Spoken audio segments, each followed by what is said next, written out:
तो hello everyone, welcome to Education Point Online. तो भाई साहब, आज के इस वीडियो के अंदर हम टेस्ट केसेस के बारे में पढ़ने वाले हैं कि भैया टेस्ट केसेस क्या होते हैं। अभी आप समझिए कि भैया आपने वेरियस टेस्टिंग लेवल्स के बारे में देखा, आपने टेस्टिंग टेक्निक्स के बारे में देखा, लेकिन उन सभी टेस्ट को परफॉर्म करने से पहले हम टेस्ट केस प्रिपेयर करते हैं। टेस्ट केस एक डॉक्यूमेंट कह सकते हैं। बेसिकली पूरे टेस्टिंग को परफॉर्म करने का स्टेप्स क्या है भैया, कौन उसको परफॉर्म करेगा, कैसे परफॉर्म किया जाएगा, कितने से कितने टाइम तक परफॉर्म किया जाएगा, हम क्या क्या कंडीशंस में उसे रखेंगे, ये सब चीज हम एक डॉक्यूमेंट में लिख करके रखते हैं, एक जो है सेक्शन में लिख करके रखते हैं। इसे कहते हैं हम टेस्ट केस। क्या कहते हैं बेटा?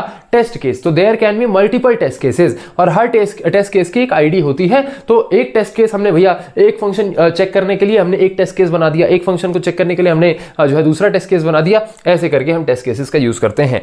तो सबसे पहले आप समझिए कि टेस्ट केस होता क्या है। A test case is a set of conditions और inputs used to verify that a software application works as expected. कहने का मतलब क्या है, मान लीजिए मेरी एक जो है वेबसाइट है या ये मेरा लॉगिन पेज है, ठीक है, ये मेरा लॉगिन पेज है। लॉगिन पेज में एक यूजर नेम होगा, बिल्कुल भैया, और एक पासवर्ड का सेक्शन होगा, बिल्कुल भैया, और एक लॉगिन बटन होगी, बिल्कुल भैया। तो मैंने क्या किया, एक टेस्ट केस डिजाइन किया। मैंने क्या कहा कि इस टेस्ट केस में हम लॉगिन पेज को टेस्ट करेंगे, लॉगिन पेज को टेस्ट करेंगे। कौन उसे टेस्ट करेगा? XYZ उसे टेस्ट करेगा। कब टेस्ट करेंगे भैया? 12 तारीख को टेस्ट करेंगे, ठीक है, 12 मई को टेस्ट करेंगे, ऐसा। अब उसमें इनपुट क्या देंगे? अब ये टेस्ट किया जाता है, ये टेस्ट पैरामीटर है। टेस्ट पैरामीटर के अंदर इनपुट और आउटपुट आते हैं। कहने का मतलब क्या है कि भैया क्या इनपुट देने पर क्या एक्सपेक्टेड आउटपुट है। तो भैया यहां पर हमने मान लिए यूजर नेम लिखा सचिन डॉट भारद्वाज, ये मेरा ओरिजिनल इंस्टाग्राम आईडी है। तो मान लीजिए यूजर नेम में हमने भैया ये डाल दिया और पासवर्ड में हमने डाल दिया XYZ।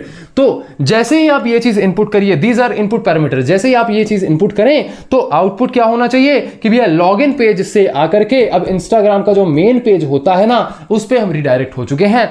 तो इनपुट ये कंडीशन है और आउटपुट ऐसा होना चाहिए। लेकिन जब हम टेस्ट केस परफॉर्म करते हैं, अगर टेस्ट केस सही से चल गया, मतलब ये सिस्टम अगर सही से चल रहा है, ये लॉगिन पेज सही से चल रहा है, तो मैं तो डैशबोर्ड पे आ जाऊंगा। मतलब जो एक्सपेक्टेड आउटपुट था कि भैया ये डैशबोर्ड पर रिडायरेक्ट कर देना चाहिए, वो चीज तो हो जाएगी। लेकिन अगर ये फंक्शन अच्छे से काम नहीं कर रहा होगा तो मुझे कुछ एरर मिल जाएगा या कुछ भी जो है इसमें प्रॉब्लम आ जाएगी, मैं डैशबोर्ड तक नहीं पहुंच पाऊंगा, ठीक है। तो ये इस तरीके से जो है टेस्ट केस बनाया जाता है। This is a test case. किसी भी एक मॉड्यूल को टेस्ट करने के लिए जो चीज बनाई जाती है, जो सेट ऑफ जो है कंडीशंस लिखी जाती हैं, इनपुट्स वगैरह जो है सेट किए जाते हैं, इसे हम कहते हैं test case. It helps check whether a feature is functioning correctly, मतलब एक फीचर अच्छे से काम कर रहा है नहीं कर रहा है, ये लॉगिन फीचर अच्छे से काम कर रहा है नहीं कर रहा है। इसे आप नोट करिए, इसको भी आप मत करिए नोट, इसे आप नोट कर लीजिए, ठीक है। चलिए, तो टेस्ट केस में कितनी चीजें होती हैं, स्ट्रक्चर कैसा होता है टेस्ट केस का। सबसे पहले भी टेस्ट केस की एक आईडी होती है, क्योंकि बहुत सारे टेस्ट केसेस होते हैं ना, तो उनको डिफरेंशिएट करने के लिए हम हर टेस्ट केस को एक यूनिक आईडी दे देते हैं, ठीक है। फिर टेस्ट डिस्क्रिप्शन की बेसिकली उस चीज के अंदर, उस टेस्ट केस के अंदर हम क्या टेस्ट करना चाह रहे हैं। जैसे भी एग्जांपल मैंने आपको बताया ना, लॉगिन पेज टेस्ट करना चाह रहे हैं, वैसे ही टेस्ट डिस्क्रिप्शन देना पड़ता है। फिर कुछ प्री कंडीशंस, मतलब टेस्ट शुरू करने से पहले कुछ चेक पॉइंट्स के भैया हाँ इस चीज का ध्यान रखना, इस चीज का ध्यान रखना, नेट अच्छे से लगा होना चाहिए, इंटरनेट अच्छे से कनेक्टेड होना चाहिए, ऐसा फलाना टाइम का, ये प्री कंडीशंस हम लिखते हैं उसमें।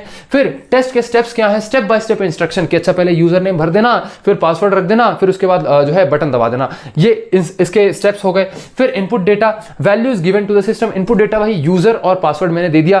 फिर एक्सपेक्टेड आउटपुट मतलब यूजर नेम पासवर्ड जैसे ही वो एंटर करे तो अब वो डैशबोर्ड पर यानी इंस्टाग्राम के मेन पेज पर आ जाए, तो ये एक्सपेक्टेड आउटपुट है। फिर हम एक्चुअल आउटपुट का एक सेक्शन रखते हैं कि भैया एक्चुअली जब फंक्शन को रन किया गया या जब मॉड्यूल को चलाया गया, जब लॉगिन पेज को चलाया गया, तब जब हमें एक्चुअली क्या आउटपुट मिला, ठीक है। स्टेटस मतलब ये टेस्ट अच्छे से हो गया तो पास स्टेटस होता है, अगर फेल हो गया तो भैया फेल स्टेटस दिखाने लगता है। This is the structure of test case. इतनी चीजें एक टेस्ट केस के अंदर होती है। इसे आप नोट करिए फटाक से, नोट करिए, ठीक है भैया। चलिए एक एग्जांपल भी मैंने लिख दिया। अब एग्जांपल आपको लिखना है तो आप लिखिए, वरना एग्जाम के अंदर आप खुद से ही बना करके इसको लिख सकते हैं। इसमें वही सारी चीजें हैं कि भैया यूनिक आईडी हो गई, डिस्क्रिप्शन हो गया कि भैया हम एक वैलिड यूजर नेम पासवर्ड जो है डाल के और लॉगिन पेज को टेस्ट कर रहे हैं। इनपुट डेटा भैया इसमें यूजर नेम दे दिया और पासवर्ड दे दिया, और एक्सपेक्टेड आउटपुट क्या है, रिडायरेक्ट कर देना चाहिए इंस्टाग्राम के डैशबोर्ड पर। एक्चुअल आउटपुट हाँ जी भैया इसने हमें कर दिया रिडायरेक्ट, तो स्टेटस क्या है, पास, ठीक है। तो ये आपका एक एग्जाम्पल हो गया टेस्ट केस का। इसे भी आप नोट करिए, ठीक है। इसे भी आप नोट करिए। अब टेस्ट केस एग्जीक्यूशन जो है वो दो तरीकों से होता है, मैनुअल टेस्टिंग और ऑटोमेटेड टेस्टिंग। तो यहां पर बेसिकली क्या होता है कि टेस्टर सारे टेस्ट केसेस को मैनुअली फिल कर करके देख रहा होता है और जितने भी टेस्ट केसेस उसने रन किए उसके एक्चुअल आउटपुट्स क्या हैं उन्हें भैया जो है स्टोर करके उन्हें लिख करके और एक्सपेक्टेड आउटपुट के साथ मैच करता है कि अच्छा सही आउटपुट आया है या नहीं आया है, और उस हिसाब से पास या फेल डिक्लेयर कर देता है। फिर आती है ऑटोमेटेड टेस्टिंग, मतलब बेसिकली क्या होता है, कुछ सेलेनियम JUnit जैसे टेस्ट जो है अपने टूल्स होते हैं, वो टूल्स हमें टेस्ट करके देते हैं, टेस्ट केसेस परफॉर्म करके देते हैं और वो बता देते हैं कि हाँ जी भैया जो आपका जो सिस्टम है वो अच्छे से काम कर रहा है नहीं कर रहा है। अब ये यूजफुल होते हैं क्योंकि भैया ये रेपिटेटिव टेस्टिंग के लिए, मान लीजिए भैया सेम मॉड्यूल को बार बार टेस्ट करना है, उसके लिए जो है ईजी पड़ते हैं, थोड़े फास्टर जो रिजल्ट देते हैं। और रिग्रेशन टेस्टिंग मतलब कि भैया लीनियर टेस्टिंग करते हैं ये सब। ठीक है, चलिए तो ये हो गया भैया आपका ऑटोमेटेड टेस्टिंग। रिग्रेशन टेस्टिंग अगर समझाने बैठूंगा नहीं समझ में आएगा, इसको काट दो, ठीक है, हटाओ, इतना लिख देना। चलिए तो ये हो गया आपका टेस्ट केस एग्जीक्यूशन के टेस्ट केसेस को कैसे एग्जीक्यूट किया जाता है वाइल टेस्टिंग। ठीक है भैया, मिलते हैं आपके नेक्स्ट लेक्चर के अंदर, तब तक के लिए चीजों को रिवाइज करिए, नोट्स बहुत अच्छे से बनाइएगा, अपना ध्यान रखिएगा और आपका बहुत बहुत धन्यवाद।